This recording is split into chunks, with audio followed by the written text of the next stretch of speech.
It was a moment that shattered everything Richard Thompson thought he knew about grief. 2 years earlier, on a rainy night in New York City, his world had collapsed in an instant. Richard, a self-made real estate tycoon whose empire spanned from Manhattan skyscrapers to luxury developments in the Hamptons, had been driving home from a late meeting. His wife, Emily Duo, was in the passenger seat, chatting about their son Jake's upcoming birthday party. Jake, then 10 years old, was in the back, excited about the cake. A classic American chocolate fudge, the kind Emily always baked from scratch with ingredients from the local farmers' market in Brooklyn. The accident happened on the Brooklyn Bridge. A truck swerved into their lane, the impact brutal and unforgiving. Emily didn't survive the crash. Jake, thrown against the side, suffered spinal injuries that left him paralyzed from the waist down. Richard walked away with minor cuts, but the guilt consumed him like a fire. Why had he been driving so fast? Why hadn't he insisted on a driver that night? These questions haunted him as he rebuilt his life around a mansion in the Upper East Side, a sprawling brownstone filled with echoes of what once was. Richard threw himself into work, turning Thompson Properties into an even bigger powerhouse. He acquired historic buildings, renovated them with modern touches while preserving their Gilded Age charm, a nod to New York's rich history. But at home he was a ghost. Jake, now 12, spent his days in a state-of-the-art wheelchair, navigating the wide hallways with a quiet resilience. The boy loved baseball, a true American pastime. He'd watch Yankees games on TV, his face lighting up at home runs, but Richard rarely joined him. The pain was too raw. Anna Reynolds had been the family's maid for 5 years, hired right after Jake was born. Originally from a small town in Pennsylvania, she brought a no-nonsense, Midwestern warmth to the household. With her practical bob haircut and apron always tied neatly, Anna managed the cleaning, cooking, and everything in between. She made sure Jake had his favorite meals, pancakes with maple syrup from Vermont, or burgers grilled just like at summer barbecues back home. Emily had trusted her implicitly, often sharing laughs over coffee in the kitchen, discussing everything from holiday recipes to parenting tips. After the accident, Anna stayed on, becoming more than just staff. She saw the emptiness in Richard's eyes, the way he avoided the master bedroom where Emily's clothes still hung in the closet.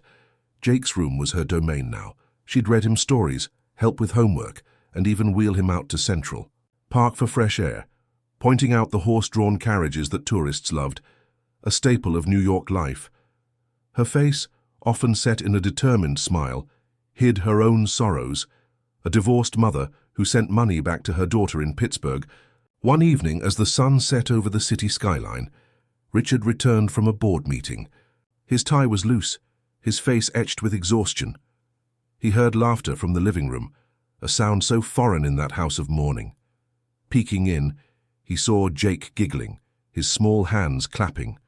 Anna was there, pushing his wheelchair, gently, teaching him some sort of game. Richard's heart twisted. It was the first real joy he'd witnessed in months. But he said nothing, retreating to his study with a glass of bourbon. The amber liquid, a poor substitute for comfort. Days turned to weeks, and Anna's bond with Jake grew. She introduced him to music, playing old jazz records from Emily's collection, artists like Ella Fitzgerald, whose voice filled the room with a soulful melody that reminded everyone of better times. Jake's eyes would widen, his face flushing with excitement as he tried to move to the beat. Anna encouraged it, her expression soft and encouraging, lines of empathy creasing her forehead. "Come on, kiddo. You can do it," she'd say, her Pennsylvania accent thick with affection. Richard observed from afar, his brow furrowed in a mix of jealousy and gratitude. He missed Emily's touch, her way of making everything feel right. The grief was a heavy coat he couldn't shed, weighing him down during boardroom negotiations or quiet nights alone. But seeing Jake smile stirred something deep within him, a flicker of hope amid the darkness. As winter approached, with Thanksgiving preparations underway, turkey roasting in the oven, the scent of pumpkin pie wafting through the house, Anna decided to take a risk. She knew Jake missed his mother terribly, especially during holidays. In the attic, among boxes of old decorations, she found Emily's favorite dress, a flowing blue gown from their wedding anniversary trip to the Finger Lakes. It was elegant, sized with lace details that evoked summer evenings by the lake, sipping local wines. Anna held the dress in her hands, her fingers tracing the fabric. It still smelled faintly of Emily's perfume, a light floral scent that brought back memories of family gatherings. She didn't plan to wear it. At first, it was just to show Jake, to remind him of his mother's grace. But when Jake saw it, his eyes lit up with a mix of sadness and wonder. "Mom looked like a princess in that," he said, his voice soft, face contorted in a bittersweet smile. "She did," Anna replied, her own eyes misting over. She knelt beside the wheelchair, her expression tender, full of the maternal instinct she'd honed raising her own child. "You know, your mom loved to dance in this. Remember how she'd twirl around the kitchen to those old songs?" Jake nodded, a tear escaping down his cheek. The boy had always been sensitive, his face a canvas of emotions, wide eyes that could sparkle with joy or cloud with pain. Anna wiped the tear away, her touch gentle, like a mother's. In that moment, she felt a surge of protectiveness, a mentor-like bond forming stronger than ever. She'd teach him to find joy again, just as she'd helped her daughter through tough times back in Pennsylvania, sharing stories around the dinner table with homemade apple pie, a staple of American comfort food. Richard, meanwhile, was drowning. In work. His company was expanding to California, buying properties in Silicon Valley, but the success felt hollow. He attended charity galas in black tie attire, rubbing shoulders with New York's elite at places like the Met Gala, but his mind wandered to the empty home. Grief had made him distant, his face often set in a stern mask, hiding the turmoil. Inside, friends urged him to seek therapy, but he brushed it off, stiff upper lip the American way, or so he thought. One afternoon, Anna approached Richard in his study. The room was lined with bookshelves, photos of family vacations, to national parks like Yellowstone, where they'd hiked and roasted marshmallows over campfires. Quintessential family bonding. "Mr. Thompson," she said, her voice steady but eyes pleading. "Jake needs you. He's overcoming so much, but he misses his dad." Richard looked up from his desk, his jaw tightening, brows knitting in frustration. "I'm providing for him, Anna. That's what matters." "Providing isn't the same as being there," she countered, her face flushing with emotion. It was bold for a maid, but Anna had seen too much loss to stay silent. Her own life had taught her resilience, growing up in a steel town where community barbecues and church potlucks built strong ties. That conversation lingered with Richard as he paced the house that night. He heard music from downstairs, fair slow waltz from Emily's playlist. Curiosity drew him to the ballroom, a rarely used space with crystal chandeliers and views of the city lights. What he saw stopped him cold. Anna had slipped into Emily's dress, the blue fabric hugging her frame as she pushed Jake's wheelchair in gentle circles. Jake was laughing, his arms raised, mimicking dance moves. Anna's face was alight with joy, her smile wide and genuine, eyes sparkling with the kind of warmth that healed wounds. "See, Jake? You can dance too," she exclaimed, her voice carrying the lilt of encouragement. Richard froze in the doorway, his heart pounding. The sight was surreal. The maid, in his late wife's dress, dancing with his son in a wheelchair. It was as if Emily's spirit had returned, filling the room with life. Tears welled in his eyes, his face crumpling in a wave of emotion he'd suppressed for so long. The tension built inside him, a storm of grief and realization crashing. Down, he stepped back, unseen, retreating to process the flood of feelings. That image burned into his mind, a turning point in his journey of super-assault. For the first time, he saw a path out of the darkness, guided by the unexpected light Anna brought. Back in the kitchen later, Anna prepared hot chocolate, a cozy American treat with marshmallows floating on top. Jake sipped it happily, his face relaxed and content. Anna watched him, her expression one of quiet satisfaction, knowing she'd sparked something vital. Richard, alone in his room, picked up the phone to call a therapist. The road to healing was long, but that dance had ignited the spark. The days following that secret glimpse felt different for Richard. The mansion, once a tomb of memories, began to hum with subtle changes. He found himself lingering at breakfast, watching as Anna served Jake scrambled eggs and bacon, a hearty American breakfast, the kind you'd find at diners along Route 66. Jake's face would brighten, his cheeks rosy with morning energy, and Richard felt a pull to join them, though he resisted at first. Anna noticed the shift. Her role had evolved. She was no longer just the maid, but a bridge between father and son. From her Pennsylvania roots, she drew on traditions of family resilience, like the community support after mill closures, where neighbors shared meals and stories to get through hard times. She organized small activities for Jake, like baking cookies, the kitchen filling with the aroma of chocolate chips, a nod to Emily's recipes. One weekend, Richard surprised them by suggesting a trip to Central Park. It was fall-leaves, turning shades of red and gold, a classic New York autumn. They wheeled Jake along the paths, stopping at Bethesda Fountain, where street performers played guitars, strumming folk tunes that echoed American heartland spirit. Richard's face softened as Jake laughed at a juggler, his eyes crinkling, with rare joy. "This is nice, Dad," Jake said, looking up with hope in his expression. "It is, son," Richard replied, his voice thick with emotion, placing a hand on Jake's shoulder. It was a small gesture, but it built the paternal bond like a mentor guiding a young apprentice. Anna walked beside them, her face a mask of quiet encouragement, hiding her own emotional depth. She thought of her daughter, how she'd taught her to ride a bike in the streets of Pittsburgh, fostering independence despite hardships. Here, she did the same for Jake, encouraging him to wheel himself, building his confidence. Back home, tension simmered. Richard confronted his grief head-on, attending therapy sessions in a discreet office on Fifth Avenue. The therapist, a kind woman with a gentle demeanor, helped him unpack the guilt. "You couldn't control the accident," she said, "but you can control how you move forward." Meanwhile, Anna and Jake's sessions continued. She'd play music from Emily's era, Motown hits that got toes tapping, even if Jake's didn't move. His face would light up, brows raised in excitement as he swayed in his chair. Anna's expressions mirrored his, her smiles wide, eyes shining with pride. One evening, as Richard worked late, he overheard them again.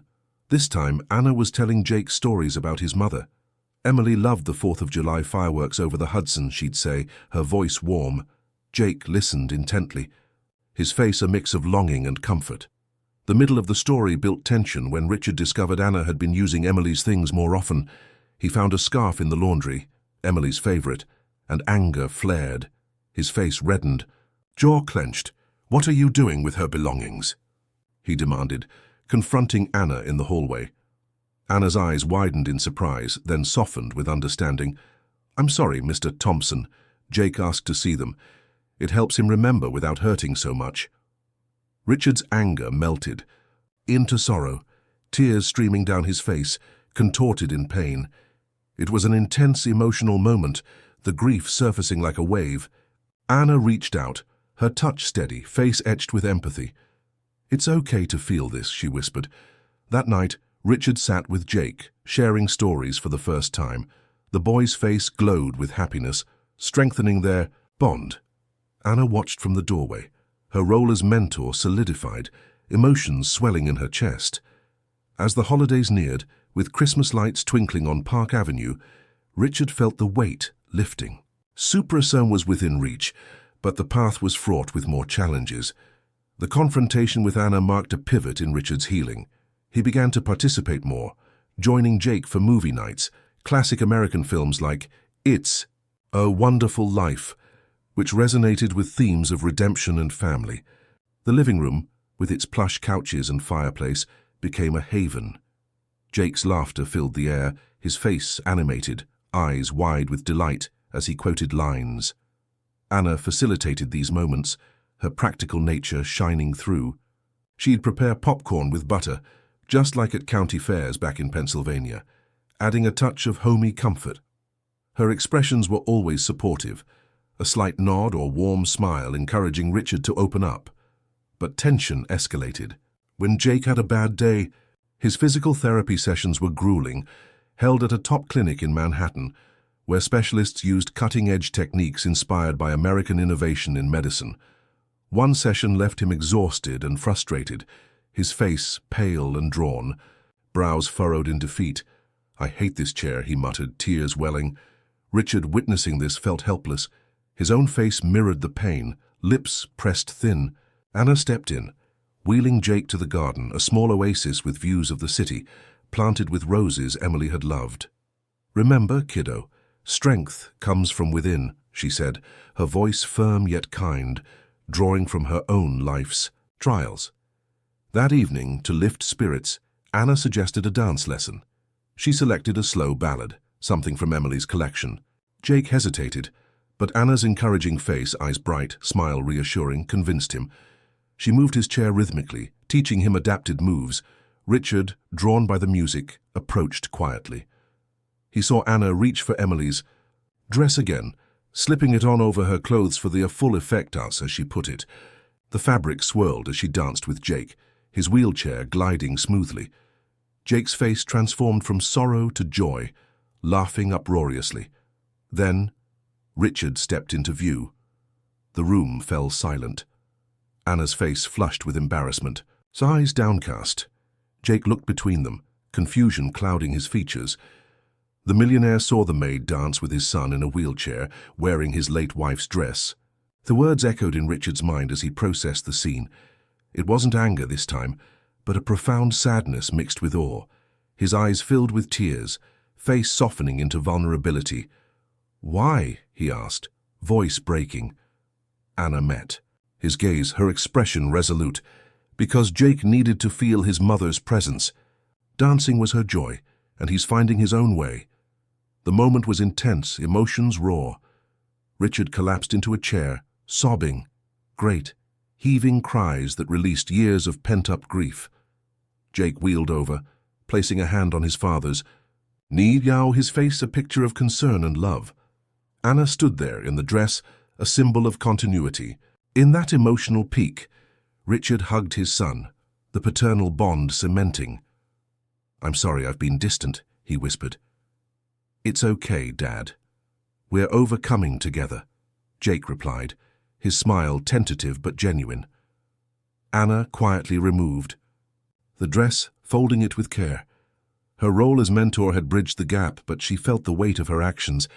Later, over coffee, black and strong, American style, she and Richard talked.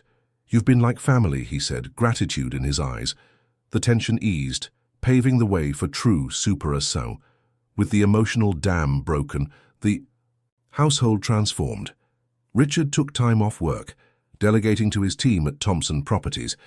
He focused on Jake, arranging outings to places like the American Museum of Natural History, where they'd marvel at dinosaur exhibits, a favorite for kids across the U.S., fostering wonder and learning.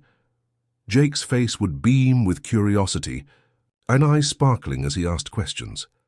Anna continued her supportive role, blending in seamlessly. She'd cook family dinners, meatloaf with mashed potatoes, a comfort food staple from her Midwestern upbringing, served with stories of her childhood Thanksgivings. Her expressions were always engaging, laughter lines deepening as she shared anecdotes, but overcoming grief wasn't linear. Tension resurfaced during a family therapy session. The therapist encouraged sharing memories. But when Jake spoke of the accident, his voice trembled, face twisting in anguish. "I miss Mom every day," he admitted. Richard's heart ached, his own face paling. He reached out, but doubt crept in. Was he enough? Anna, present as a support figure. They offered words of wisdom. Grief is like the ocean waves at Coney Island. They come and go, but you learn to ride them. That metaphor, drawn from New York's beaches, resonated. Later, at home, Richard found Anna in the kitchen, preparing apple cider, a fall favorite. "Thank you for everything," he said, his voice sincere, eyes meeting hers with newfound respect. The mentor relationship deepened when Anna helped Jake with a school project on American history. They researched the Statue of Liberty, symbol of hope and new beginnings. Jake's enthusiasm grew, his face alight with pride as he presented. There to Richard. "Look what Anna taught me, Dad." Richard smiled, his expression one of genuine warmth, the paternal connection strengthening. He began to see Anna as an ally, not just staff. As Christmas approached, with decorations lighting up the brownstone, twinkling lights and a tree from Rockefeller Center tradition, the family planned a small celebration. Jake wanted to dance again, inspired by previous sessions. Anna agreed, but suggested involving Richard. The evening arrived, snow falling softly outside. Music played, a gentle carol remix. Anna donned Emily's dress once more, at Jake's insistence, to honor the memory. She and Jake began, his wheelchair moving in sync, laughter bubbling. Richard joined tentatively at first. His face showed hesitation, but as he took Jake's hands, guiding the chair, joy spread. Anna stepped back, her eyes misty, face glowing with fulfillment. It was a moment of pure soupçon, the grief giving way to new bonds. Secondary characters, like the family doctor who visited, noted the change, his own face reflecting approval. But the intensity peaked when Richard whispered to Anna, "You've given us a second chance." Her response was humble, emotions swirling in her chest. The night ended with hot cocoa by the fire, stories shared, emotions raw but healing. The new year brought renewal. Richard restructured his life, balancing work with family time. He took Jake to baseball games at Yankee Stadium, the roar of the crowd and scent of hot dogs creating cherished memories. Jake's cheers, face flushed with excitement, mirrored the joy of countless American families. Anna's influence remained pivotal. She organized picnics in the park, packing sandwiches and lemonade, simple pleasures that built emotional depth. Her daughter visited once, adding layers to her character. Jake bonded with her, seeing Anna's maternal side fully. "You're like a grandma to me," he said, his smile wide. Anna's face softened, tears glistening. "That means the world, kiddo." Tension arose when Richard considered dating again. A colleague introduced him to someone at a charity event in the Hamptons, where summer parties with lobster rolls and clam bakes were the norm. But guilt surfaced, his face clouding with doubt. "Am I betraying Emily?" he confided in Anna. She listened, her expression empathetic, drawing from her own post-divorce experiences. Moving forward isn't forgetting, it's honoring her by living fully. Her words, wise and grounded, helped him navigate. The paternal mentorship extended as Richard taught Jake business basics, sharing stories of building his empire from a small office in Queens. One spring day, they visited Emily's grave in a quiet cemetery outside the city. Flowers in hand, tulips, her favorite, they shared memories. Jake's face was solemn but peaceful, Richard's eyes reflective. Anna accompanied, her presence a steady anchor. Back home, Jake requested one more dance. Anna wore the dress, the fabric now a symbol of healing. As they moved, Richard watched openly, his face a blend of sorrow and gratitude. The emotional intensity built to a crescendo when Jake said, "I feel Mom here with us." Tears flowed freely, faces contorted in cathartic release. Richard embraced them both, the family unit reformed. Secondary characters, like neighbors who joined barbecues, added community warmth, emphasizing American values of support. As summer arrived, with plans for a trip to the Grand Canyon, a bucket list adventure symbolizing vast possibilities, Richard realized soupçon was ongoing, but they were on the path. As the first light of dawn filtered through the tall windows of the Richardson mansion in the upscale neighborhood of Greenwich, Connecticut, Richard stood at the edge of the grand ballroom, his eyes fixed on the scene unfolding before him. It had been months since that fateful evening, when he first witnessed Maria dancing with young Tommy in his wheelchair, her figure draped in Emily's cherished emerald gown. That moment had shattered the walls of his grief, forcing him to confront the void left by his wife's passing. Now, as the family gathered for what felt like a new beginning, Richard felt a profound shift within himself, a soupçon that had been building like a slow-burning fire, finally ready to illuminate their lives. Maria moved gracefully across the polished oak floor, her hands gently guiding Tommy's wheelchair in rhythmic circles. Tommy's face, usually marked by the quiet resignation of his condition, a rare spinal disorder that had confined him to the chair since early childhood, was alight with unbridled joy. His laughter echoed through the room, a sound that had become more frequent in recent weeks. The dress, once a symbol of loss, now seemed to carry Emily's spirit, not as a haunting reminder, but as a bridge connecting the past to the present. Richard's heart swelled with a mix of sorrow and gratitude. He remembered how Emily had worn that very gown to their anniversary ball in New York City, her eyes sparkling under the chandeliers of the Plaza Hotel. She had been the epitome of elegance, cues, her laughter mingling with the jazz band's melodies, much like Tommy's now. "Look at me, Dad. Maria taught me a new spin," Tommy exclaimed, his voice bubbling with excitement, his small hands gripping the wheels as Maria twirled him around. His cheeks flushed pink and his eyes, so much like Emily's, deep blue and full of wonder, met Richard's with a plea for approval. Richard stepped forward, his usually stern features softening into a genuine smile, the lines of worry etched from years of building his tech empire in Silicon Valley momentarily fading. He had amassed billions through innovative software that revolutionized data security, but none of that wealth could mend the broken pieces of his family. After Emily's battle with cancer ended 2 years ago in a quiet hospital room in Boston. The treatments, the late nights, the false hopes, it all came rushing back, but this time without the crushing weight. Instead, there was acceptance, a super-assume born from allowing others into his guarded world. "You're doing great, son," Richard replied, his voice steady but laced with emotion. He knelt beside the wheelchair, placing a hand on Tommy's shoulder, feeling the warmth of life pulsing through the boy. "And Maria, you've brought something back to this house that I thought was gone forever." Maria paused, her dark hair falling loosely over her shoulders, a stark contrast to the formal updo she often wore while tending to the household duties. Born in a small town in rural Mexico before immigrating to the US as a teenager, she had crossed the border with dreams of a better life, working odd jobs in Los Angeles before finding her way to the East Coast.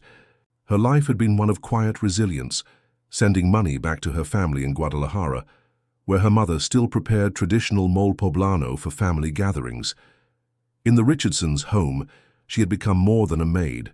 She was a surrogate mother, a mentor, infusing the sterile mansion with the warmth of her cultural heritage. She introduced Tommy to simple joys like making homemade tortillas, sharing stories of Dia de los Muertos celebrations that honored the departed without fear, helping him cope with his own limitations. Her eyes met Richard's, and in that gaze there was a depth of understanding that transcended words.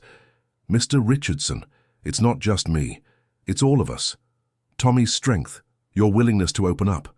It's like Emily is here, guiding us." Her voice carried the soft lilt of her Mexican accent, blended seamlessly with the American English she had perfected over the years. There was no pity in her tone, only quiet determination, her face reflecting a mix of compassion and quiet pride. The tension that had built over the months, the initial shock of seeing Maria in Emily's dress, the arguments about boundaries, the nights Richard spent alone in his study poring over old photos, now culminated in this moment of release. Richard recalled the day he confronted her, his voice sharp with unresolved grief. "Why would you wear that? It's not yours." But Maria had stood her ground, her expression calm yet firm. "Tommy asked me to." He wanted to feel close to his mom and dancing. It makes him forget the chair for a while. That honesty had pierced through his defenses, forcing him to see how his isolation was suffocating them all. Now, as the family, including Richard's sister, Aunt Clara, who had flown in from Chicago, and a few close friends from the local community, gathered around, the atmosphere was charged with emotional intensity. Clara, with her no-nonsense, Midwestern demeanor, wiped a tear from her eye, her face creased with lines from years of teaching high school in the Windy City. She had always been the practical one, the sister who organized family barbecues with Chicago-style hot dogs and deep-dish pizza, reminding Richard of their humble roots in a small Illinois town before his rise to fortune. "Richard, you've come so far," Clara said, pulling him into a hug. Her embrace was firm, grounding him. Emily would be proud. Remember how she used to say, "Life's not about the money, it's about the moments that make your heart dance." Her words hung in the air, evoking memories of family vacations to the Grand Canyon, where Emily had pushed Tommy's stroller along the trails, her face glowing with determination despite her own fatigue. Tommy wheeled closer, his expression a blend of innocence and newfound maturity. At 10 years old, he had faced more challenges than most adults: endless doctor visits in top hospitals like Johns Hopkins, physical therapy sessions that left him exhausted but resolute. Yet, through Maria's influence, he had discovered a passion for music, learning to play simple tunes on a keyboard adapted for his mobility. "Dad, can we do this every week? Dance like Mum used to?"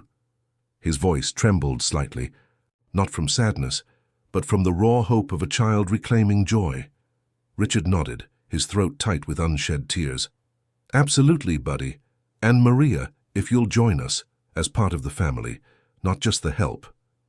It was a pivotal admission, one that acknowledged the paternal bond that had formed between Maria and Tommy, mirroring the mentorship Emily had provided to so many in her charity work for children's hospitals across the U.S. Maria's eyes glistened, her smile warm and genuine. "I'd be honored, Mr. Richardson. In my culture, family isn't just blood. It's the people who lift you up when you're down, like during Las Posadas, where we celebrate community and remembrance."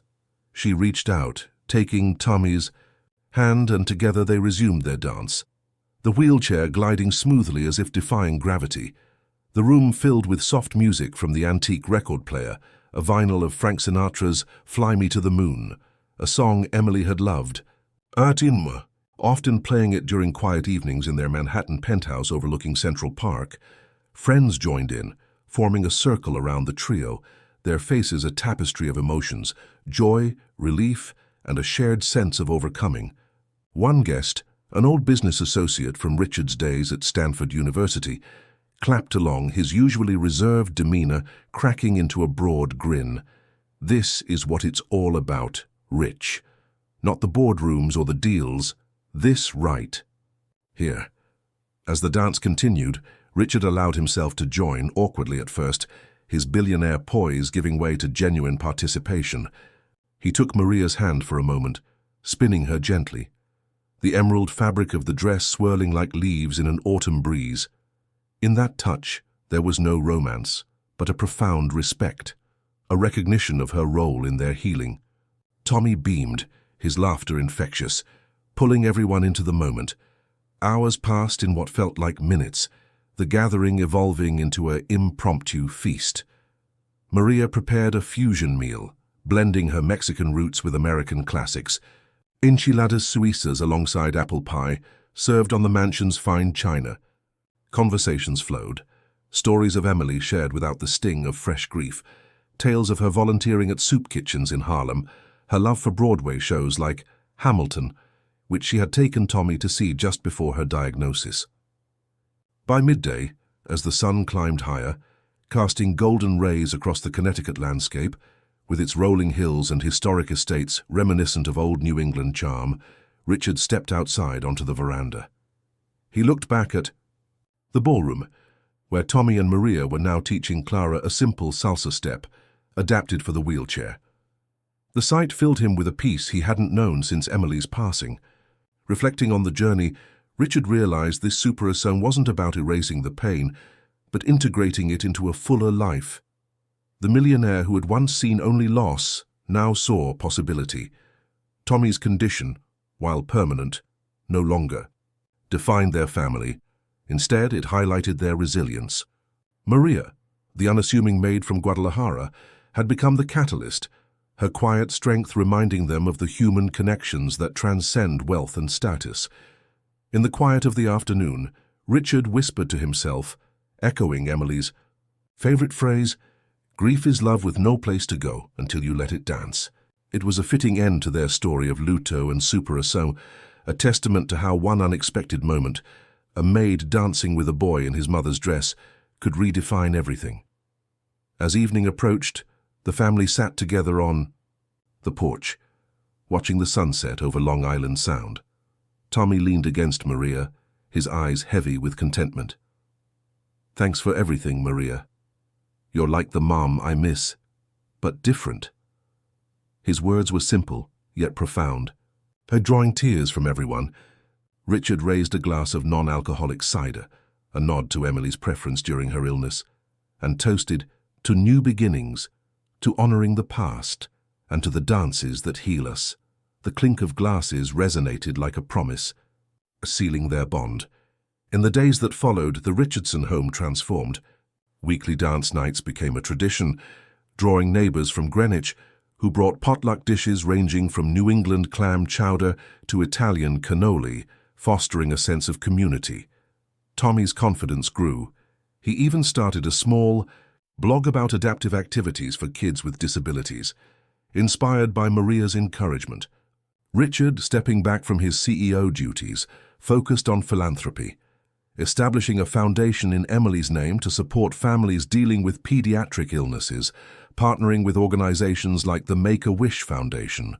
Maria, now officially part of the family as Tommy's guardian and Richard's trusted confidant, shared more of her heritage.